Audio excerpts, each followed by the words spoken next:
Hey, everybody. Welcome to the Nation. That's Barbecue Nation. I'm JT, along with my co host and co commander, Ms. LeeAnn Whippen, Hall of Famer, I might add.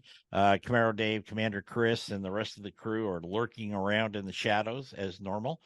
We'd like to thank the folks at Painted Hills Natural Beef, beef the way nature intended. And don't forget to look at the new online store at Painted Hills Natural Beef. And if you kind of type in the word or the thing BBQ Nation, you'll get 15% off your order. That's something new for them, and we're helping them promote it, and we appreciate that. Well, we've got a special guest today. All of our guests are special, but this one's kind of really special to me because I think it was on Shawn's show 7 years ago or something. You called me out of the blue and said, "Would you like to be on my show? I want to do an interview with you." And I didn't even know who you were at the time, and I said, "Sure." So Shawn Walchef from Cali BBQ and Cali Media, but now I'm reciprocating, buddy. Now you're on our show. Yeah, 7 years 7 years later. later, it's okay. It's okay. We build our media like we build our barbecue, and that's low and slow. So it's all good. Yeah, there, Isn't there that you the go. truth? So before we go through these litany of things we're doing, what made you decide to like get in the barbecue restaurant business and then do a media offshoot of that? And is this something you woke up with one day, Shawn, and went, "Hey, I got an idea," or was it something that you had been kind of nurturing for a long time? Yeah. So we own Cali BBQ in San Diego. We have 5 barbecue locations, 2 stadium locations, 2 ghost kitchen locations. So delivery only and takeout only. Those are in cloud kitchen locations. And Mm-hmm. then our master smokehouse and media center. And we're going to be celebrating 15 years in business coming up here in April. So it's been quite the journey. When we opened in 2008, everyone that I talked to, all my smart friends that I look up to and admire, they told me, don't get in the restaurant business. Don't open in 2008 during an economic crisis, and certainly don't open at the location that you pick. They tell you location, location, location. So I'm very bad at following advice. I like to do things the hard way, and we picked many hard paths. But because of all those hard paths in the last 15 years, what we've found is that any business can become their own media business because of the internet. It's allowed us to not only stay in business in the beginning early years when we couldn't get anyone to come in and we were struggling paying payroll and paying our bills and figuring out how to run a restaurant. Now we have a barbecue media company. So we work with over 13 different hospitality technology brands where they pay us money to help them with online storytelling. We have 4 different internet shows. You can call them podcasts, but we do video as well. We work with some of the best companies there are. Toast is our primary technology partner, publicly traded company. When we onboarded them at our barbecue restaurants, we told them we're a barbecue media company, and they said, "What does that mean? It doesn't make any sense." And we said, "We're going to make B2B content, so business to business content," because we learned how to do it for our own restaurant. We learned how to use Facebook, we learned how to use Instagram, use YouTube, Google, Yelp, you name it, all the different apps that come out on the phone. We figured out how to use them to stay in business and to build a profitable business. Now we're able to produce content for our business partners in ways that, frankly, they can't do themselves. And as a business owner, having another conversation with another business owner, it's much different than a company making a commercial. So we're really excited about the future. And, the biggest thing for us is trying to figure out how to get more barbecue to more people. Craft barbecue, the problem with barbecue is it takes time and it takes expertise. What we leverage is technology. So if you can get more barbecue to more people, whether that's a ghost kitchen location, stadium, airport, if we have one master smokehouse, we do it the right way every single day, focus on the craft. Then we can build a more profitable and sustainable business into the future instead of, it's tough. The restaurant business is a tough business. It's very low margins. I mean, LeeAnn, you know how difficult it is, and you guys have interviewed all the best restaurateurs on the planet. The crazy thing for me is I'm such a huge fan of this show. I've been listening since I got into the barbecue game way back in the day. And in 2017, we went to the National barbecue association in Fort Worth, so the trade show in Fort Worth, and we presented how to turn your barbecue business into a media business. And it was much more of a theory back in 2017, but we had incredible people in the crowd. I mean, Mike Mills, Amy Mills, we had Malcolm Reed, who was in the audience. We had GQ, Jason Ganal from GQ Barbecue. All, you name the heavyweights, they were all there. And we were telling people, like, it's great to have a barbecue business, but you need to be a media business. Like, you need to publish content on all these free platforms. And, here we are in 2023, and we have a show with Entrepreneur Magazine. We reached 12 million people last year. Toast is our title sponsor. Atmosphere is our sponsor. Davo. I mean, we've got a lot of these incredible people that are paying us to have conversations that we would love to have anyways. So that's it. Wow, that's a lot. The big I love conundrum. it, though. Yeah, it is fantastic. The big conundrum, Shawn, for a lot of people is they create content for YouTube or on the web, whatever, but it takes a while to build up till you've got a reach that you can then talk to significant sponsors. A lot of people in the barbecue business, they go to we want to get a charcoal company, we want to get a grill company, we want to, that's fine. Those are some of the basics, but when you reach out to mega companies, if you will, and is it really all about downloads, numbers, clicks, whatever you want to call it, because they're all kind of in the same bowl, or is it also about content and concept, especially when you're getting started? It's a great question. I'm fortunate that I go and I give keynotes, hospitality conferences all over the United States and Canada, talking to hospitality professionals about what we call smartphone storytelling. So you don't need permission to publish on the internet, but you also need an audience in order to get a sponsorship. So if you're a barbecue team, if you're a barbecue restaurant and you want a sponsor, you want a brand deal, this is the new, what we call creator economy. And the creator economy means that you can use audio, video, words, or images really well. So you're really good on YouTube, or you're really good on TikTok, really good on Instagram, or a great podcaster, and you build an audience. Now you have that audience, that engaged audience, which you can go and leverage a big barbecue company to say, hey, would you like to get in front of this audience that I've built?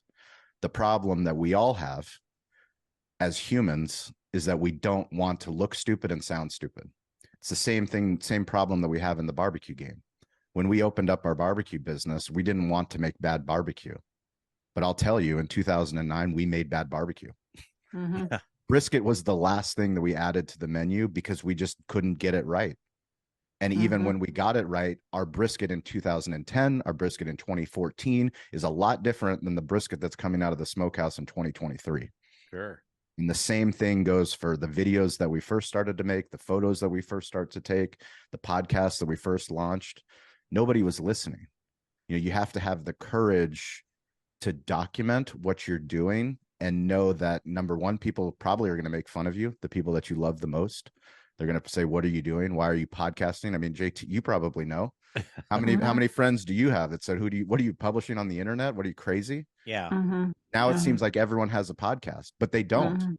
There's only 3 million podcasts in the world. That's such a small number for 8 billion people on the planet. Yeah. Yeah. Well, there's the last number I saw, Shawn, there was somewhere between 8,200 and 9,000 food podcasts. And I don't even remember where I got that breakdown. But if you think about that, and I'm going to tout this show a little bit, when you look at your numbers from your different platforms and all that, but Barbecue Nation usually lands somewhere between 50 and 150 in the weekly, ratings, if you will. Amazing. I put some measure in that, but I also don't, because I'm never sure. None of the numbers ever match on all the platforms. For if you're dealing with ad agencies and stuff, which you've had to, and I've had to, and LeeAnn has had to, you can't really come in, and even if it's AIB certified, they still don't match. So you Yep. do the best you can, I think, on that. Yeah, I mean, you know, the ultimate goal when you're selling a brand deal, and the question that gets asked all the time is, what's the return on investment? Mm-hmm. If I spend X, what do I get out of that? And ultimately for us, our biggest goal is to have conversations on the internet that matter. So if we have conversations that matter, then the sales side of an organization and the marketing side of an organization, you know, what's crazy, the bigger the organizations, those sides of the business don't talk to each other. Mm-hmm. Yeah. You're laughing because you know I'm right. Yeah. There's Absolutely. sales professionals that are literally out there selling grills, selling charcoal, selling rubs, and they don't even talk to the marketing team. And the marketing team's creating collateral that they don't ask the sales team about. Yeah. And ultimately, what matters is the end user. So whether that's a backyard barbecue cook, a professional barbecue cook, a barbecue restaurant owner, whoever that end user is, what do we care about? What do I care about as a business owner? I care about improving my business every single day. Sure. That's the things that I watch on Instagram. Those are the podcasts that I listen to. Those are the books that I read. Those are the people I surround myself with, is who's improving their business and how can I impact my business so that I can build a more sustainable and a more profitable business. If I do that, I can make a greater impact on my community and on my family. Mm-hmm. You've, I was looking at some of your numbers here. 30 million in sales in 13 years. For a barbecue restaurant, I think that's pretty damn good, Shawn. Thank you. Thank you very much. If you go to Google Earth and you see where our restaurant's located, that number will mean a lot more, because all odds are stacked against. We have an incredible community, but literally everyone that's in real estate or in restaurants says, why would you pick that location? And we picked that location because it was underserved. There's people, incredible people all over San Diego that have been thankfully willing to drive to San Diego or Spring Valley to come and enjoy our barbecue. But now our goal is, how do we open up different locations, smaller locations that cost us less to open, cost us less to operate, but allow us to deliver fresh barbecue every single day. Sure. Mm-hmm. We're going to take a break. We're going to be back with Shawn Walchef from Cali BBQ, and he's got some good stuff to say. So stick around. We'll be right back. Welcome back to Barbecue Nation. I'm JT along with Ms. LeeAnn Whippen. If you want to get a hold of us, very simply, you can go to the website and there's a, you know, one of those infamous things you fill out and send a obnoxious email in. Those are the ones that go to LeeAnn, but you can get a hold of us there. You can just go to the Facebook pages, Twitter. I mean, we're on all of them. It'd take a half hour to list all that stuff. I want to stay on the kind of the internet marketing stuff for a minute, Shawn. Are there too many platforms? Can people get lost, especially when they're getting started? So what we like to do is simplify social media. The problem with social media is that everyone knows that they need to be on social media, but everyone wants someone else to do it. And it gets very complicated. Once you start to go down the rabbit hole of what do I need to post? When do I need to post it? What does the algorithm want? Ultimately, what we care about is what we tell business owners all the time is, be the show, not the commercial. Mm-hmm. So document who you are, what you do on a daily basis. Don't go out of your way to come up with some trending video that you saw on TikTok or on YouTube. What the internet wants is real, open and real, build in public. So if you're willing to show an open kitchen, an open pit, the prep process, the recipe process, most business owners, especially in the barbecue spaces, these are protected recipes until somebody goes out of their way and publishes a cookbook or creates a content channel where they're literally, go ahead, these are the recipes, try to make it. Yeah. You literally, like, no one can make the same barbecue. We all know that no matter who the pitmaster is and no matter what secrets they share, that what they do is a special craft, and what they do for that book is different what they do at the restaurant. So it's having the courage to do that, and then also to understand, I always say, remove the logo. When we talk about social media, people start to have subjective feelings. If I say Facebook, you think a certain thing. If I say Twitter, you think of Elon Musk. If I say TikTok, you think it's a dancing app. If I say YouTube, we have all these preconceived notions about all the platforms. Mm-hmm. All I talk about, it's internet storytelling. It's audio, it's video, it's words and images. That's all it is. So if you can do that, and now it's just video, because video gives you audio. Right. You can also take a screenshot, a still of the video that gives you the photo. You can transcribe it. You can use, Chat GPT to transcribe the video and get yourself an article out of it. So literally, if you just focused on one thing, it's a thing that every single person that's listening to this has. It's an app that's installed on every phone, whether it's an iPhone, an Android, a Pixel, whatever. It's the camera app. Use video, the power of video, short form video. And I say short form, less than 45 seconds of just capturing a little bit of your day. Who are you? What do you do on a daily basis? And what makes you unique? The problem is we think of, when I say be the show, not the commercial, everyone wants a commercial about their business. I want some sexy drone footage of my barbecue restaurant and, the brisket coming off. And this is how incredible it tastes in a full restaurant. My son is 5 and my daughter's 3. They know what the skip button is on YouTube. They do. Yeah. They don't want their content interrupted. Who wants to sit down and watch commercials? Nobody. But we have no problem engaging in a show, following personalities that we like, going along for the journey, because they're willing to show us this is what inventory is like in a restaurant. Guess what? Inventory is not sexy. Nobody wants to see it.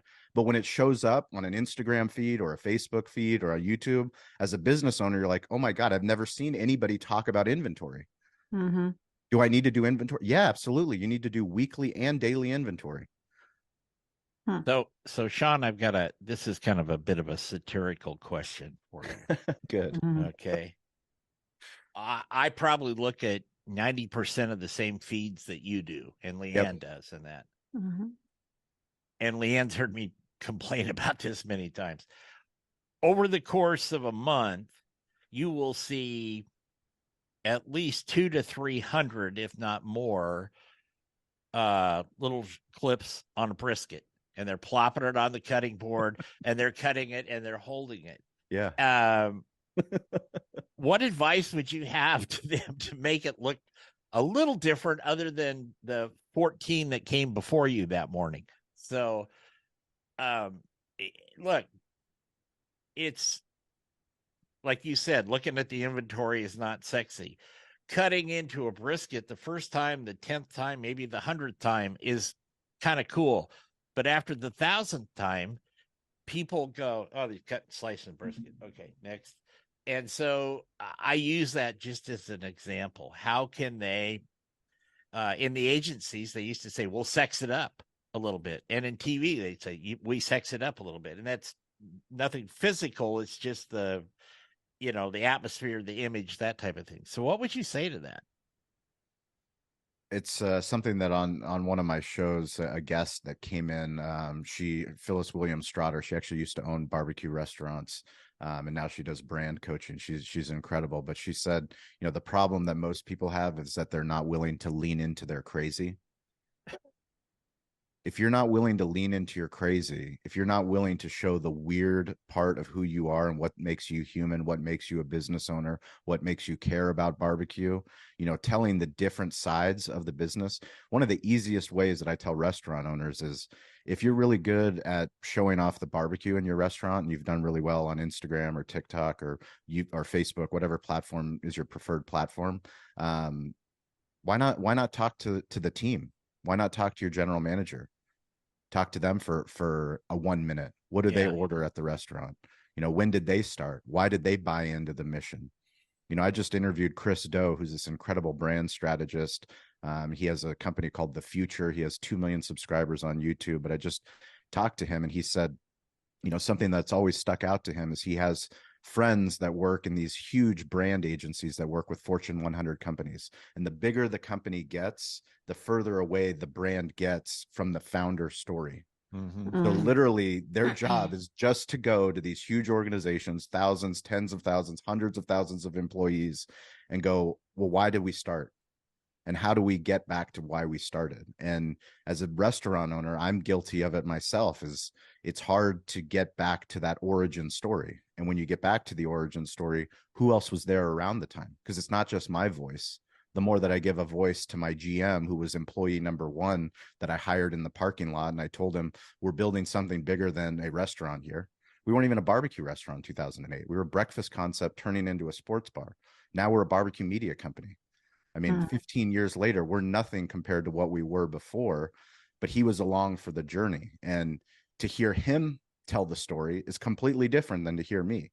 Different voices, different characters. That's what people buy into, because then they start to know, well, that's the general manager. That's Eric. I love Eric. Or Steven Swiderski, who runs our ghost kitchens, and I put him in videos. The Derek Walls, who's our pit master, who when we go to KUSI or Fox 5 or CBS, he's the one that's actually talking about the technical side of barbecue. He's the one that's actually cooking the barbecue, but I need to give him a voice. So if you're a restaurant owner or you're in the business of barbecue, talk about the team, talk about your family. You know, we organized professional barbecue contests, KCBS contests at the Del Mar Thoroughbred Club for 4 years. We put on an amateur contest in front of our restaurant for 10 years. You know, it takes a village to put these contests on. Sure. But who are the ones that have the microphone? It's always, you know, the organizer or the top pit master or the celebrity chef. Talk to the other people. The other people have a story. I think that's really good advice. We've got to jump out, take a little break. We're going to be back with Shawn Walchef, and Miss LeeAnn. And we're going to tell you about Miss LeeAnn's pig powder when we come back. So please stay with us. Welcome back to Barbecue Nation here on the USA Radio Networks and all sorts of platforms out there. Again, we'd like to thank the folks at Painted Hills Natural Beef, beef the way nature intended, and also pig powder. There she is, right there. Put a big smile on for the people there, LeeAnn. Hello. You tell them about pig powder. Well, it's a formula my dad came up with actually in the 70s, but it still hangs tough as being one of the top pig powders used by competitors and home cooks. And it's sweet with a little bit of heat. It's won the Best Rub on the Planet Award and multitude of awards. And you can go to pigpowder.com to get yours. And a signed autograph picture of you. Sure. I'll do that too. There you go. Pigpowder.com. LeeAnn's there. Shawn, in the last segment, you know, you were talking about talking, you know, the people that actually do the work, you know, the behind the scenes people. I find that really great advice. When I'm watching any type of media, a lot of times I don't want to see the star. I want to, you know, I used to be in the rock and roll radio business a long time ago, and I was always enthralled with the backup singers. I didn't care who came to town because we got passes to see them anyway. But I love the backup singers, or I love the drummers, you know, because you could always go have a beer with the drummer. You can't get close to Mick Jagger, but you know, you could. Foo Fighters, you could probably go with Dave Grohl or something back when they were starting. Yeah. So I think that's really good advice. But LeeAnn, you have to work in that world. You work in that world more than I do, as far as you have to post stuff all the time. You've got commitments and that. How tough is that? How tough is that to either really think something through and post it, or just freewheel? Well, sometimes freewheeling is good. I mean, you know, because, you know, as Shawn was saying, just catching kind of the everyday. Like today, for example, I am opening up a food truck, April 20th. All right. And I'm thinking about documenting the whole thing. And today I'm going to Sam's Club to buy a chest freezer, you know, like, so that kind of stuff, the real behind the scenes, you know, I just went through health inspection. I should have filmed it, but I couldn't, you know, that kind of thing. And people that even want to start a food truck business, they're going to be interested in that instead of me pulling brisket off, as you say. Yeah. So what you're saying is critically important, and also bringing the team in. Not that I have a team on the food truck, but, you know, just really being in the trenches, you know, working outside in 90-degree weather and, you know, in the heat by the pit, you know, I think people would appreciate that. And that's something I'm considering. So when I think about posting, I think about the audience. Of course you want the numbers, but you kind of can't get engulfed in that and let it wear you down. And staying away from, you know, what's the craze this week. I started off that way, you know, looking at, oh, maybe I should do this. And no, be your true authentic self and, you know, be real, I think is is really ultimately what people want, a real person. That's my thought. I think it's a great thought. Shawn? No, LeeAnn, that you wrapped up everything that I talk about, everything I go and I teach. Is the answer is you, whoever's listening to this show. You're the answer. No matter where you are in your barbecue journey, no matter where you are in your business journey, your brand journey, we have the internet. I mean, it's 2023. We have this incredible tool at our fingertips. We don't need to go and create YouTube. Like, you can start a YouTube account today. You can start a Facebook page today. You know, that's why we call it smartphone storytelling. You don't need an iPhone to do it. Any phone works. If your phone's connected to the internet, learn how to take video and publish that video. And the next day, make a better video. And the day after that, make a better video. And after you've made 100 videos in 100 days, you're like, Shawn, that's a lot. Well, guess what? A long time ago, you weren't able to check one email. Now you can check how many emails a day. You weren't able to respond to one text messages. How many text messages do we respond to today? You know, there's no excuse. The big unlock for me was after 5 years of running a business in San Diego. You know, we finally built a profitable business. We were finally making great barbecue. We had great hospitality. And I started researching, you know, PR and press releases. You know, why was the local media in San Diego ignoring us? Why were the magazines not coming, the newspaper, the local news? Right. And I sent out these press releases. And, you know, granted, they were probably bad press releases for our 5-year anniversary, but nobody came. And I realized at that time, no one's coming to tell my story. I need to tell our own story. The better that I get at telling our story, now we're in a position where we have a media company. It's no longer about my story.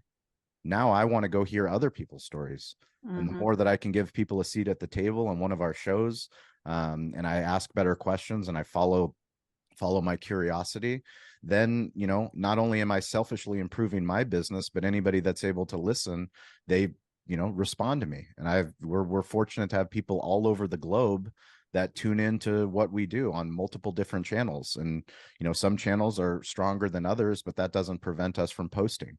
I'll tell Shawn, I'll be honest, I'll tell you a term that I really don't like, and that's the term influencer.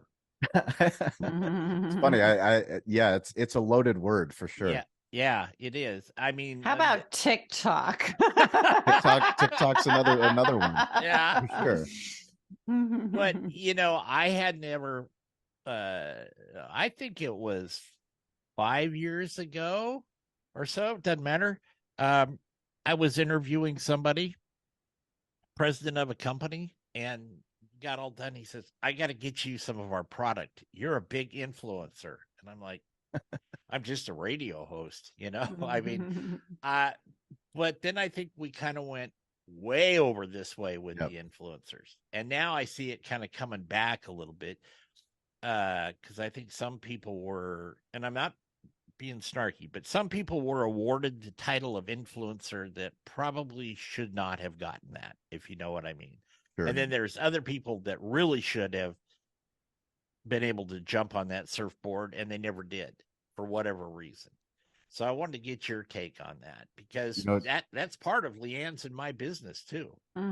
It's a great question. And as somebody that hosts a show on Entrepreneur that's called Restaurant Influencers, we were very strategic in picking that name because we wanted to highlight storytellers that were in the hospitality space, that were online. You know, I prefer, if I'm being honest, I think I prefer the term creator more than influencer, but then when I think of influencer, I don't think of an influencer as an Instagrammer that has hundreds of thousands or millions of followers, or a YouTuber. For me, an influencer is somebody that carries an important opinion. So when a mom comes to our restaurant and it's a group of 15 people, and she's the one that's making the decisions of why we came to this restaurant, why we're ordering what we're ordering, if we're ordering dessert, if we're not, she's an influencer. I don't care if she's even on the internet. She is an influencer, not only at that table, but I guarantee you at the PTA rooms, wherever this woman goes, she is an influencer. So for us, we look at it a lot differently. We don't think of it as just an online influencer. We think of people that influence in real life. Sometimes it's, you know, a local firefighter, somebody that gives back to the community, that is well connected. But when you look at the ecosystem, it's very easy to look at the metrics and go, that person's more important than somebody else. And I don't look at it that way. I look at it as who is willing to consistently evolve, because no matter what the platform is, if somebody's phenomenal on Instagram and, you know, maybe they're not on Twitter, maybe they're not on Facebook, maybe they're, you know, so many of the influencers that I talk to, they want to be business owners. They want to figure out, how do I build a business around my influence? And that's what I tell business owners all the time. You are creators. You're the original creators. You're the original influencers. You just need to learn how to tell a story better on the internet and publish, because it's hard to look stupid and sound stupid. And I understand. I mean, I talk to CEOs of publicly traded companies and I ask them why they're not producing content on the internet, and everyone has an excuse. And for me, you know, we're living in the greatest time ever, where you have the ability to connect to people all over the globe. You know, like LeeAnn was saying, she's opening up a food truck. Food trucks are global. This is a global thing. And anybody that's opening up a food truck would love to listen to LeeAnn's journey. What was it like? You know, were you nervous about the health inspection? What did you do to prepare for the health inspection? And like, we think, well, how many people are going to care? It doesn't matter how many people care. All you need is one person to care. You need one person to care that goes, thank God LeeAnn made that video, because she gave me the courage to go and pursue my dreams, to stop this job that I hate, and to open up my own food truck. Isn't that amazing that you just put that way? Because I think out of our last dozen guests, we've probably had half of them, Shawn, say, well, I was in a job I kind of liked, but that wasn't my dream. And then something changed and they stepped up to the plate, literally and figuratively. And then all of a sudden they were recipe developers, or they're like Harry Sue, you know, he's doing all the this and that, and spices. Look at, you know, LeeAnn. I mean, she's going 1,000,000 miles a minute all the time. So I think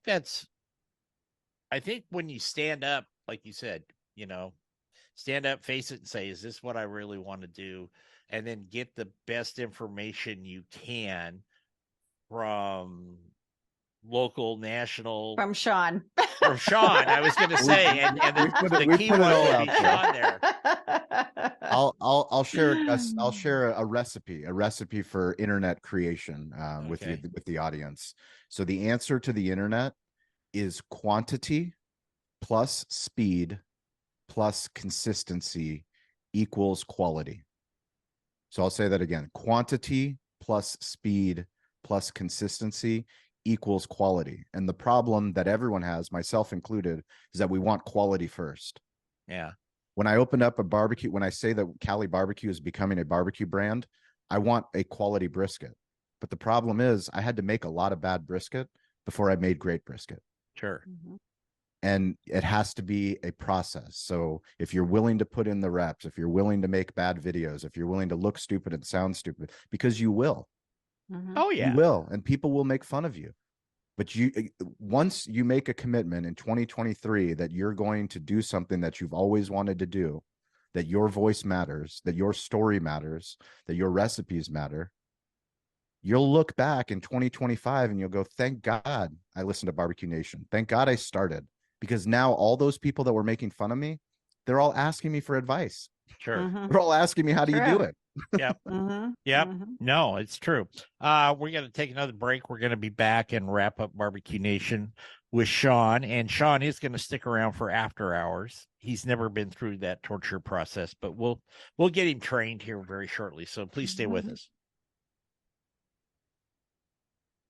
Welcome back to the Nation. That's Barbecue Nation. I'm JT, along with Hall of Famer Ms. LeeAnn Whippen. We've got Shawn Walchef with us today. Like I said, Shawn's going to stick around for a little bit for after hours, and that ought to be fun. I want to jump back a little bit, Shawn, for a second. You talk about your ghost kitchens. I have a friend in Seattle who has a barbecue restaurant. It's down in Soho, which, if you're not familiar with Seattle lingo, it's just down south of the city a little bit. When COVID came around and they had restaurants closing like crazy, he went, he went and leased them, some that had shut down. I mean, they already had, certified kitchens like that. He never did the sit down dining because you couldn't. But much like what you're doing, he did that in those little satellites or ghost kitchens, if you will. And he was one of the few restaurants up there that really kept things going. And I think he quadrupled his business once people caught on to what was going on. Instead of one main store, he now had one main store south of the city, which is where everything was cooked and processed. But then he had these 4 ghost kitchens scattered around because Seattle's pretty spread out.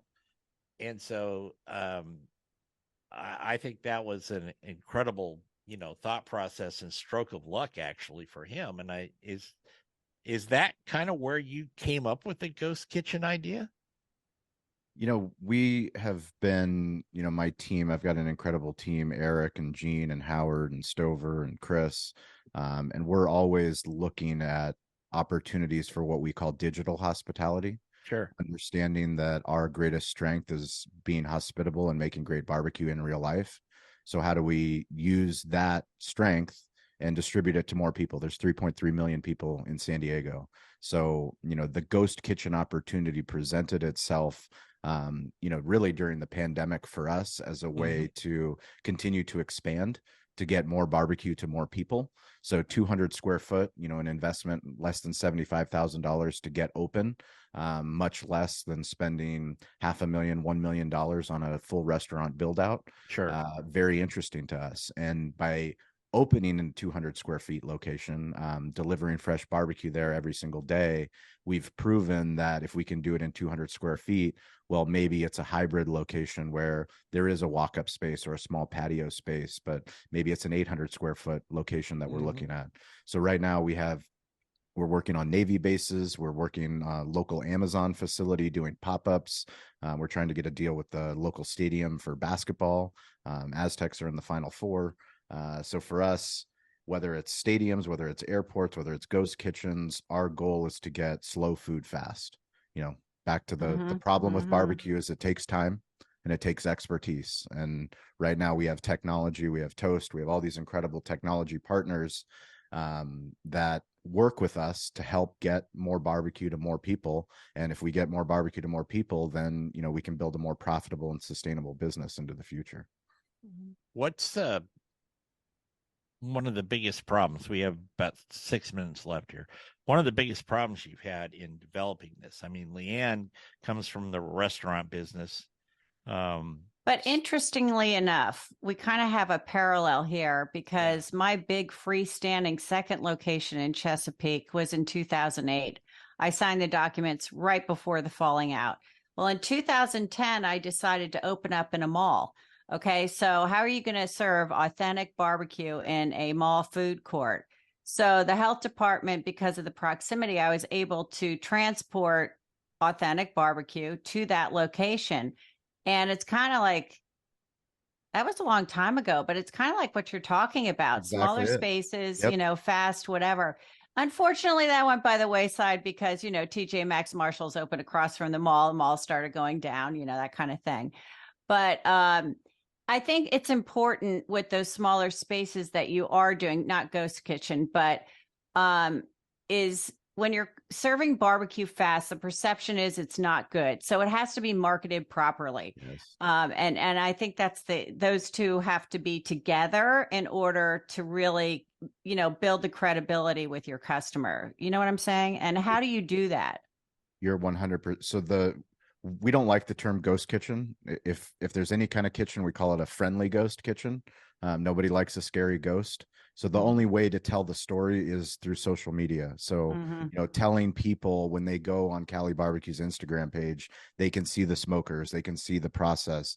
They know that this stuff, we care about the art and the craft of barbecue. The story of barbecue is, we have so many incredible barbecue aficionados that come from all over San Diego to come and enjoy our barbecue. But really, if you look at the percentage, it's probably like 10% that care about the wood, that care about the smokers, that care that they're all hickory pits. Like the rest of the people, they just want great barbecue. They just want great barbecue. But to your point, LeeAnn, I think you're absolutely right. Is the marketing and understanding that this isn't Subway that's all of a sudden selling brisket sandwiches. Like, no, we actually smoke this today, delivered today. You know, once we're out, we're out. And at the only way to tell that is, you know, on the internet. You know, Shawn, you probably, somebody on your team probably came up with this, but why didn't you call them Casper Kitchens? Because Casper was the friendly ghost. You know what? It's funny. I think there is a Casper Kitchen brand. I'm not exactly sure what they do, but yeah, I'm pretty sure I follow them on LinkedIn. They might be like they might be like a ghost kitchen financial brand, but yeah, Casper Kitchens for sure. We've definitely used the hashtag. So yeah, okay. If you we got a couple minutes here. Piece of advice for people. I mean, we've been discussing general and very intense knowledge for the past 45 minutes, but if Shawn was going to give somebody a really good piece of advice, maybe right now they're sitting on the sidelines and they're thinking about it, and maybe they've even got the resources financially to start something, what would you tell them? Like where would they start? Yeah. The easiest place to start is with your phone.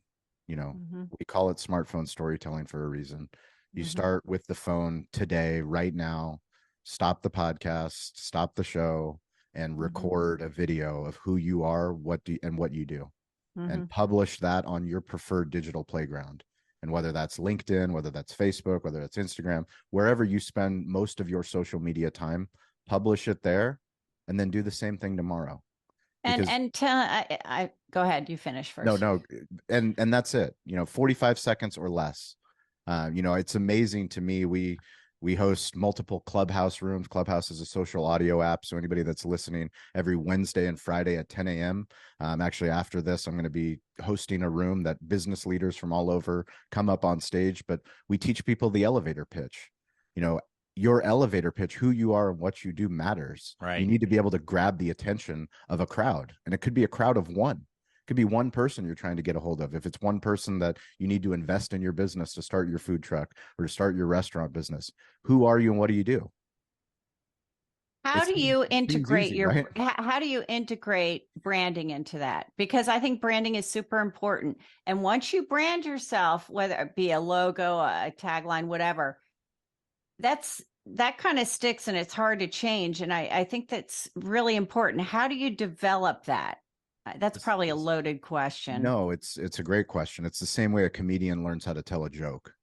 You know, when we see a comedian go on and do their Netflix special, we see the end result of hundreds, if not thousands, of iterations of that joke. You know, the better that you get at telling your story, the problem is, for most people, they feel uncomfortable. I even feel it took me a long time to get comfortable talking the way that I did to start this show, because that's my story. I literally, every new show that I go on to, I have to make the assumption that this is a brand new audience. No one knows who Cali BBQ is. No one knows who Shawn is. I need to tell them who we are and what we do.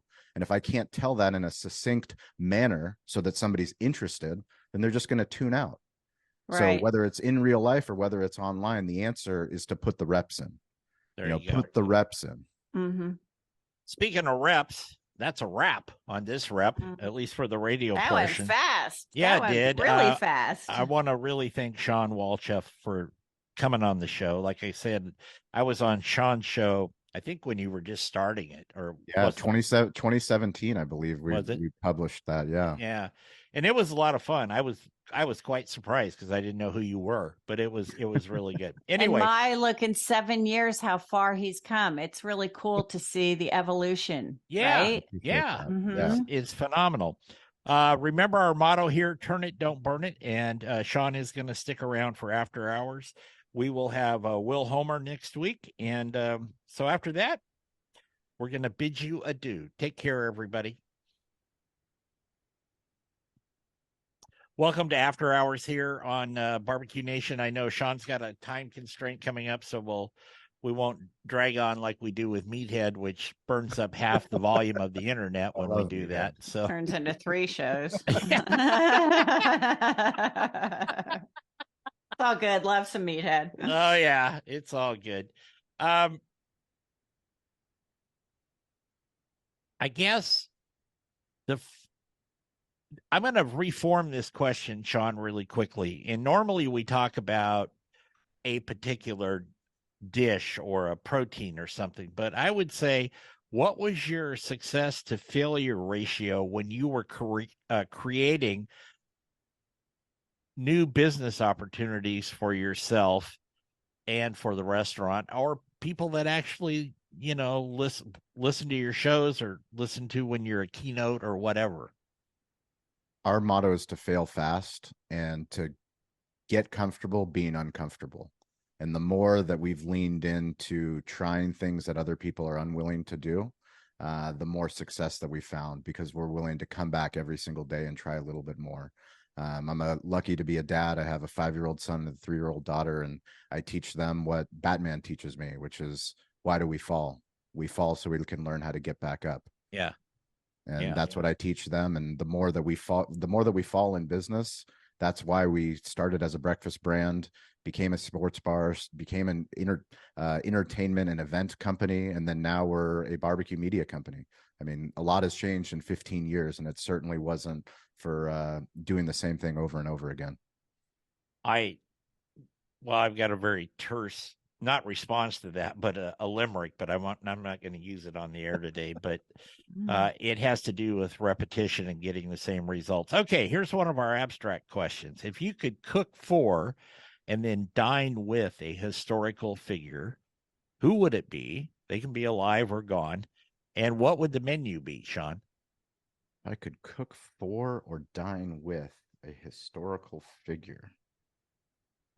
Probably would be P.T. Barnum. You're the first person that's ever said that. It's not surprising. I always, I tend to take the path least traveled. P.T. Barnum would be the person that I would dine with.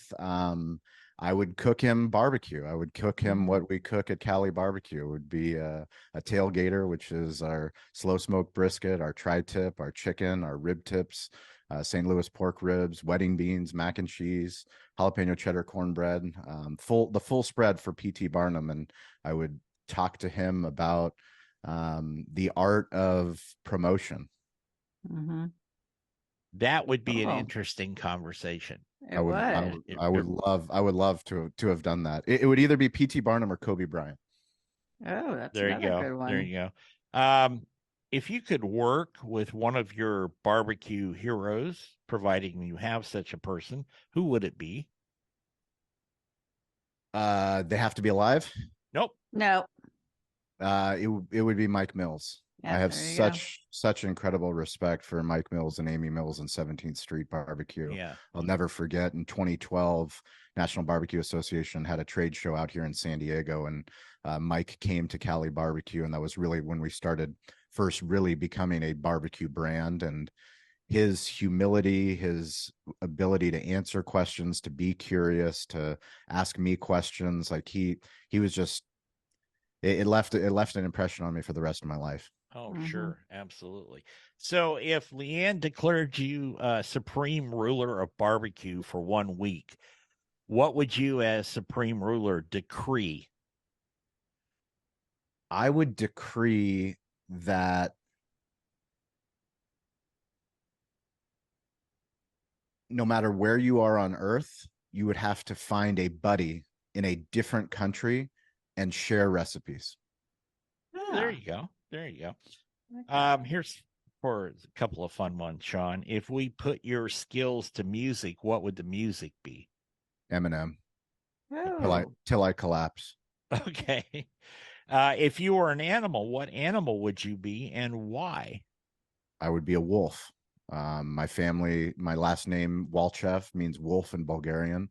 And my wife is Bulgarian. My son and daughter are now more Bulgarian than I am, and we are the Walchef Wolf Pack. So definitely a wolf. Good for you. That's awesome. Good for you. What's the absolute hardest thing? We kind of touched on this in the regular show, but what's the hardest thing about owning your own business?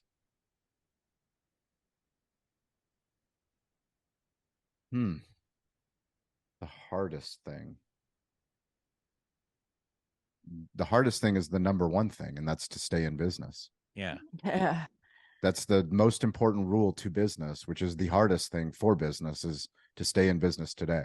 Mm-hmm. It's very, very tough today. I mean, you live in California. I used to live in We make California. it. I like hard things. Yeah, yeah. I was gonna say, man, it's You like challenges. since I lived there a long time ago, it's changed a lot. I'll just put it that way. So it doesn't seem to be receptive or conducive at times to entrepreneurial stuff. That's Yeah, that's the overview you get. For us, I'm a person that never looks at external factors. I always look internal, so focus on the things that I can control. Mhm. So if I can control me being a better dad, me being a better husband, me being a better leader, then hopefully I can build a better business, no matter where on earth that business is. There you go. Sweatshirts or formal wear? I see you got a sweatshirt on there. That's not even. I'm a guy that wears hoodies and hats all the time. So Okay. I feel like we need to take that question out since we're usually on the barbecue thing. Yeah. How many barbecue people wear formal wear? I don't know.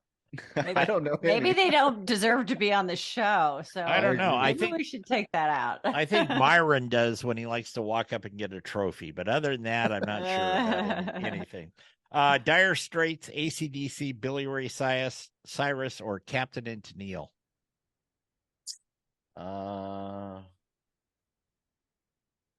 Give me the list again. Dire Straits, AC/DC, Billy Ray Cyrus, or Captain and Tennille? AC/DC. Oh There you yeah, go. that's like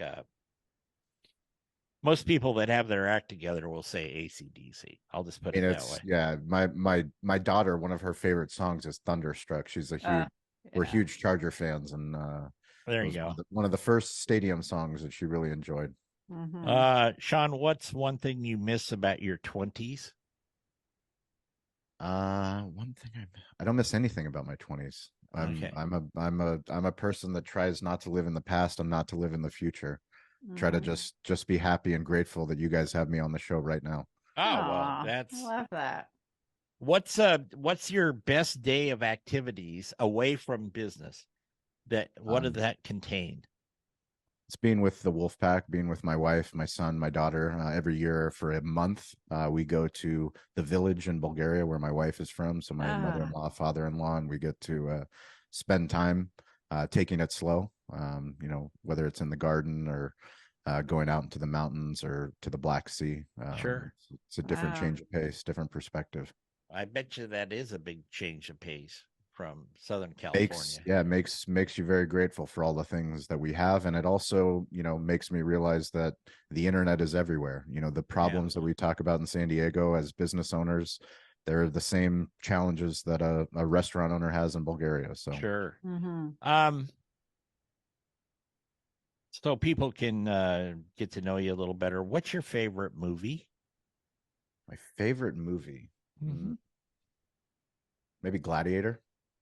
That's a good choice. Mhm. That's a very good choice. Win the crowd, win your freedom. Yeah. Mhm. Yeah. Why not? No, that's very, very true. Here's one of my favorites. What would your last meal be on death row? Last meal on death row. It would probably be bratwurst from a German restaurant that I used to go to all the time with my grandfather. My grandfather raised me. I never met my father. So I would have bratwurst. And then I would also have most likely yakisoba noodles. My grandmother was Japanese. So comfort Japanese food and German food. And then I'd probably throw in some Bulgarian too, some Bulgarian burgers. God, it's a feast. Wait, I have a question. What makes a Bulgarian burger different than an American burger? 50% ground pork, 50%. Actually, it's more like 70-30. So 70% ground pork, 30% ground beef, and then Wow. chopped onions. Yeah. I made that because I didn't have enough pork or beef, so that was actually. Well, And I liked it. it's absolutely incredible. Yeah. Wow, that is cool. I would have thought they maybe would have mixed some lamb in that too. They do lamb, absolutely. Yeah. Not a big beef country, but a big pork country for sure. Yeah. Okay. Shawn, last question. What do you want to do when and if you ever retire? I'm like my grandfather. I actually just had a conversation with a close friend this morning. I do a sunrise gratitude walk, but we were talking about retirement. And for me, retirement is just, the concept doesn't make any sense, because that means my brain turns off. So I will always be, my grandfather taught me, stay curious, get involved, ask for help. As long as every single day I'm curious and I'm applying the knowledge that I learn, and I'm seeking out other people that can help me with whatever I'm trying to do, I don't think that I'll ever really retire. I know that some people have accused me of turning my brain off from time to time, but that just happens. It comes with the microphone, I think. Shawn Walchef, I really appreciate you taking the time. It's been a long time coming. How can we find him? Yes. You can find me on any social media platform at Shawn P. Walchef, ShawnPWalchef. That's on Instagram, that's Facebook, LinkedIn, Twitter, TikTok, any of the platforms. And or you can follow our restaurant, Cali BBQ, at Cali BBQ, or our podcast at Cali BBQ Media. That's a bunch. It's a lot. A lot of platforms, a lot of content, a lot of storytelling. You almost have as much as LeeAnn. You're there. Media. No, that's why he's media. Yeah, he's good. Shawn, thank you again, my friend. And thank you. You're very busy. When I think I speak for LeeAnn, we really enjoyed having you on the show. I mean, really, truly. I wish I could explain in words how honored I am to be on the show. This is a legendary show, LeeAnn. The work that you've done, and Jeff, it's really cool. I'm honored. I'm honored on the West Coast to be on this show. So thank you. Not a problem. Very welcome. We're going to get out of here. Shawn's got something else he's got to go jump in front of a camera and a microphone for, and that's very cool. And LeeAnn and I will be back next week with another edition of After Hours. Remember our motto: turn it, don't burn it. Take care, everybody.